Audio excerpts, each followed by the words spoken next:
Vocês têm percebido, né, que o tempo em São Paulo, aqui na região também, anda bem complicado. Nós sabemos que as pancadas de chuva, elas são comuns no verão, mas o começo de 2025 vem sendo marcado por volumes acima da média. Eles já causaram muita destruição em várias regiões do país. Só que em São Paulo, em 3 dias, choveu 65% do esperado para o mês inteiro de fevereiro.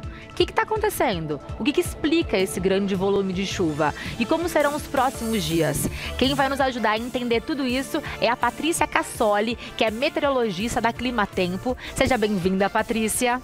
Nós conversamos uns minutinhos fora do ar sobre essa questão do mês de janeiro. Então, janeiro é um mês que chove, estamos no verão, é típico do mês, é típico da estação. Mas esse ano as chuvas, elas estão exageradas, estão acima da média. Por quê? Oi, Pamela, boa tarde. Boa tarde. É comum mesmo chover no verão, né? A estação em que mais chove, principalmente os meses de janeiro e fevereiro.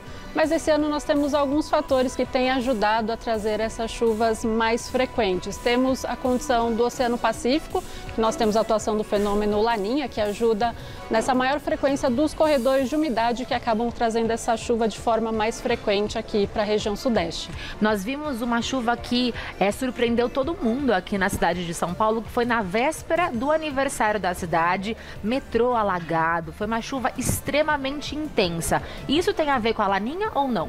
Não, esse foi um fenômeno específico, né, o que nós chamamos de um evento extremo. Ali nós tínhamos uma condição de bastante calor e bastante umidade que veio do interior do estado de São Paulo, estava se deslocando em direção à Grande São Paulo, mas tivemos uma mudança na circulação de ventos, a umidade do oceano em direção à costa acabou entrando de forma mais intensa e acabou prendendo aquelas instabilidades numa mesma região e trouxe aqueles volumes expressivos, principalmente na zona norte da capital. Aqui foi o que aconteceu, então? Isso, a gente consegue observar. Isso é o céu de São Paulo? Isso aqui é uma imagem de radar, né? Então, todos esses pontos coloridos indicam possibilidade de nuvens carregadas. Então, quanto mais para o rosa, maior é o desenvolvimento das nuvens, então maior propensão para ter tempestades. E a gente observa que a Grande São Paulo, ela está aqui, a gente vê toda essa instabilidade avançando para cá e ela ficou restrita principalmente na Zona Norte, onde a gente teve grandes problemas no metrô, inclusive, né, que ficou bastante alagado por conta dessa instabilidade que acabou ficando presa e não conseguiu se deslocar para outras regiões.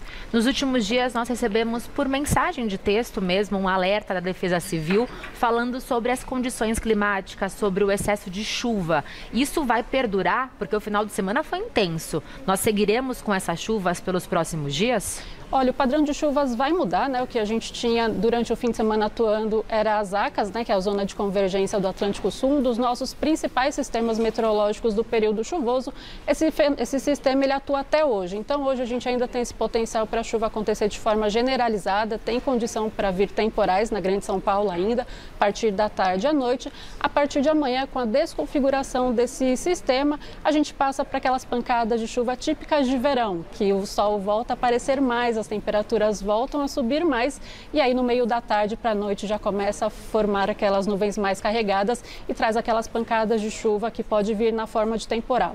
Como a gente vem de um fim de semana com bastante chuva, o solo já está bastante úmido, então qualquer chuva nesse momento tem risco para transtornos, pode trazer novos deslizamentos por conta desse excesso de chuva que nós tivemos durante o fim de semana. Chuvas pontuais, chuvas de verão, as típicas, essas no final da tarde, elas geram menos danos?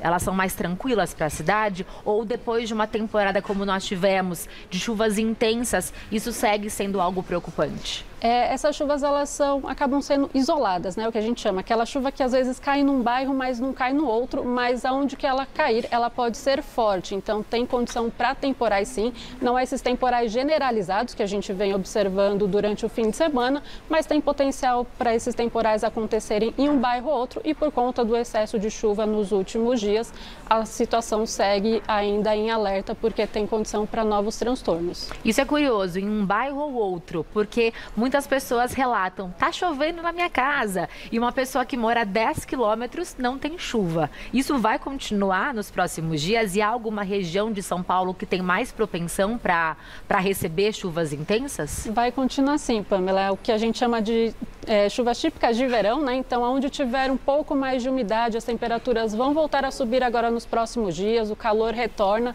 para casa ali dos 30 graus, 32 graus, o que acaba favorecendo para formar essas nuvens. Então, aonde elas se formarem, tem condição para ter chuva forte. A gente não tem uma região específica onde essa chuva pode vir com mais intensidade, então a gente mantém toda a grande São Paulo em alerta para essa condição de chuva que pode vir de forma mais intensa. Janeiro foi um mês que superou, né, a expectativa de chuvas. Vocês têm uma visão de como será fevereiro? Nós podemos esperar de novo chuvas intensas ou teremos um mês mais tranquilo? Não, fevereiro ainda deve ser marcado por chuvas acima da média, que a gente pode observar no mapa, né? A gente tem os tons em verde indicando chuvas ficando um pouco acima da média. A gente ainda vai seguir com essa maior frequência na formação desses corredores de umidade que acabam trazendo essa chuva mais generalizada. Então, apesar da gente estar com a Zaca se desconfigurando agora, mas ela ainda pode voltar a se formar ao longo do mês, tem condição para ter chuvas generalizadas novamente e como a gente observa aqui na Grande São Paulo, está dentro desse verdinho mais claro, com indicativo de que o fevereiro também pode ser um mês com chuvas ficando um pouco acima da média. Nós temos uma tela sobre Zacas. Isso. Zacas é algo típico dessa estação, desse mês? Sim, as Zacas é a zona de convergência do Atlântico Sul, né? As Zacas é a abreviação, é um dos nossos principais sistemas meteorológicos do período chuvoso e ela é marcada por um corredor de umidade. Esse corredor de umidade vem aqui desde a região norte e desce em direção ao sudeste do Brasil. Então, aquela banda de nebulosidade, aqueles dias que ficam bastante fechados, aquela condição de tempo mais nublado, chuva que vem a qualquer hora do dia e quando esse corredor de umidade ele fica estacionado por pelo menos 4 dias seguidos é quando a gente classifica como Zacas. Então, é aquela chuva persistente que se prolonga por vários dias e acaba trazendo esses transtornos. Eu imagino que para vocês, meteorologistas, conseguirem uma previsão clara e assertiva numa temporada assim é mais difícil, porque eu tenho a sensação, e acho que você de casa também, que há meses do ano que a previsão do tempo acerta mais do que em outros meses. Esse mês tivemos acertos, mas muitos momentos indicava chuva, não chovia, 1 hora depois a chuva começava. O verão é uma das estações que são mais estáveis que a gente fala, né? Então a assertividade na previsão é maior em relação à primavera, quando a gente está saindo de um período mais seco, indo para um período mais úmido. Os modelos meteorológicos têm bastante dificuldade nessa transição de estação, então acaba errando um pouco mais, né? A gente tem a sinalização de que às vezes tem previsão de chuva e acaba não chovendo, e aí acontece isso. Mas o verão é uma estação mais estável que a gente fala, as previsões tendem a ser mais assertivas. É um cálculo matemático, então, a previsão do tempo? Isso, são várias equações matemáticas que se utilizam de várias variáveis, como pressão, temperatura, umidade. Todas essas variáveis entram nessas equações e essas equações tentam simular a atmosfera e é onde a gente analisa esses dados. Uma pergunta, porque circula na internet, duas definições. O que significa quando a gente vê a previsão do tempo e está escrito 30%? Significa que temos 30% de chance de chuva ou 30% da cidade irá receber chuva? O que a porcentagem significa? É a porcentagem de chuva mesmo, não na região. Então, quando a gente vê aqueles 30%, 50%, é a probabilidade de chover naquele dia. E o que é esses efeitos extremos, né? Como você citou, as Zacas, a Laninha, eles influenciam no clima? Muda também temperatura ou é a questão realmente relacionada somente às chuvas? O que a gente vem vivendo é um aquecimento no planeta, né? Então, ano passado nós tivemos vários meses consecutivos em que viemos batendo recorde de calor, né? Não só na atmosfera, como os nossos oceanos também estão mais quentes do que o normal. Isso acaba gerando mais energia para a atmosfera. Quanto mais energia, mais calor, acaba intensificando essas chuvas. Então, cada vez mais a gente está com essa condição de aquecimento global. Então, a tendência agora daqui para frente é de cada vez mais esses eventos extremos se tornem mais frequentes. Então, esses recordes, infelizmente, eles tendem a perdurar. Sim, se mantivermos com essa tendência de aquecimento ao longo dos próximos anos, a tendência de que esses extremos aconteçam não só no Brasil, mas de forma mundial, né? Que a gente observa também esses extremos acontecendo em outros países. E, infelizmente, então, veremos imagens como essa que atrapalham a vida de muitos brasileiros e, mais do que isso, né, faz também com que muitos perdam suas casas, percam patrimônios durante todo o verão, até a chegada de março.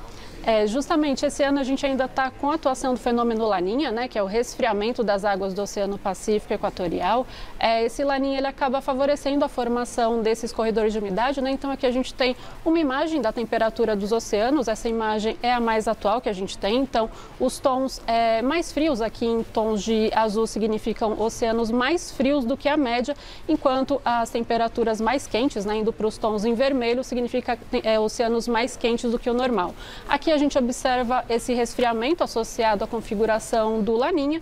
Então, quando a gente olha os efeitos do Laninha aqui em termos de Brasil, ele tende a trazer mais chuvas sobre áreas do norte do país, menos chuvas na região sul e sudeste e centro-oeste. O impacto maior é direto nas temperaturas. A gente não observa aquele calorão persistente por muitos dias seguidos. Além disso, essa condição do Laninha também favorece essa maior frequência dos corredores de umidade, que quando eles persistem por pelo menos 4 dias, a gente configura as ACAS, então fica aquela chuva persistente por vários dias seguidos. Então fica aqui o alerta, né, para quem está nos assistindo, cuide-se, proteja a sua casa, seu patrimônio, porque infelizmente essa é a previsão do tempo. E você encontra mais informações no www.climatempo.com.br. Muito obrigada, viu? Foi um prazer recebê-la e entender um pouquinho mais, né, do que está acontecendo. A Patrícia, que é meteorologista da Climatempo. Seja sempre bem-vinda, Patrícia. Obrigada. É um prazer. Prazer.